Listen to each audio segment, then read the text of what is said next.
A fighter's most dangerous weapon is the one he's conditioned you not to see. It's a question he asks your nervous system over and over until you can only give one answer. Mike Tyson was a system, a destructive, orthodox fighter, bull-rushing his opponents with terrifying power. That is the story you were told. But the entire system was built on a fundamental deception. It's a known fact that Tyson was a natural left-hander. And while we saw glimpses, glitches in the orthodox code, his primary weapon was deliberately hidden in plain sight. So what if that system was built on its native hardware? What if he was a natural southpaw from the very beginning?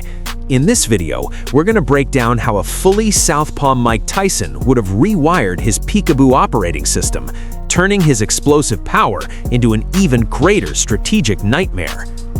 Part 1. The Orthodox Blueprint. First, we have to analyze the program we all know. The orthodox Mike Tyson was not a chaotic brawler. He was a puzzle of controlled chaos, a system designed by the legendary architect Cus D'Amato. The peekaboo style, with the gloves held high and tight, was the perfect software for a shorter heavyweight. It was a solution designed to bypass the firewalls of taller opponents and get inside their reach. The engine of this style was constant, explosive head movement.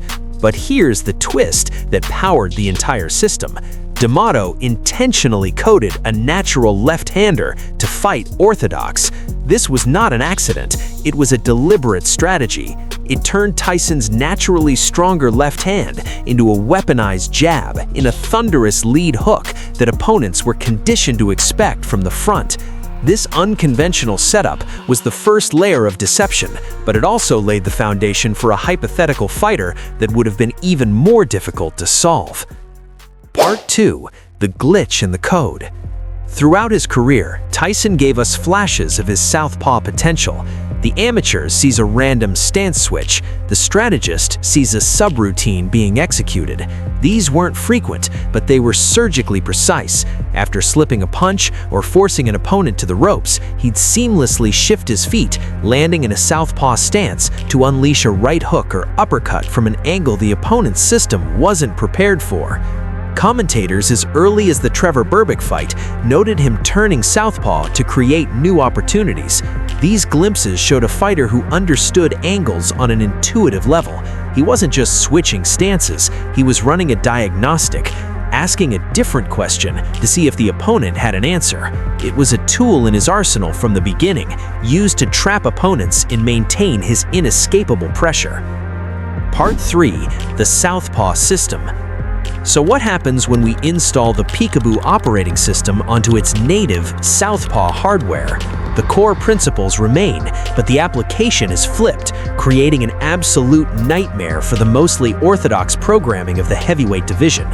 First, the geometry of the fight is hacked. In an open stance matchup, southpaw versus orthodox, the battle for outside foot position is the entire chess match. A southpaw Tyson would constantly work to get his lead left foot outside his opponent's right foot.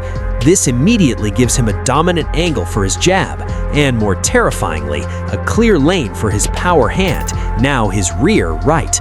His legendary head movement becomes the key to bypassing their primary firewall. Bobbing and weaving would now be used to slip outside an orthodox fighter's power right hand. This move doesn't just evade the punch, it puts him in the perfect position to punish the opening it creates. His combinations are completely rewired. The famous leaping left hook is now a leaping right hook, launched from the rear side with even more rotational power.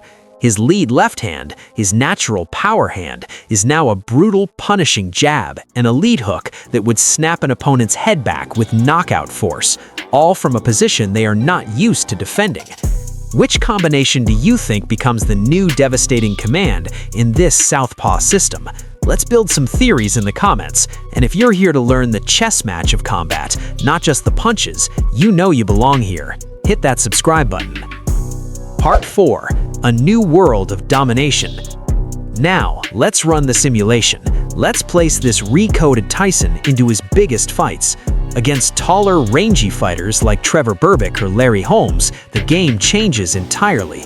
Instead of having to slip inside their jab, his southpaw stance naturally aligns him away from their primary weapon, giving him a faster, more direct route to the inside, where he could unleash those devastating uppercuts and hooks.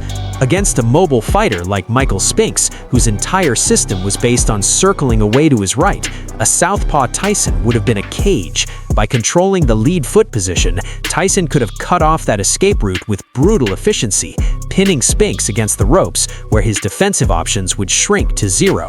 His pressure is no longer just overwhelming, it becomes strategically inescapable. In the end, a southpaw Mike Tyson isn't just the same fighter with his feet swapped, he's an entirely different strategic problem.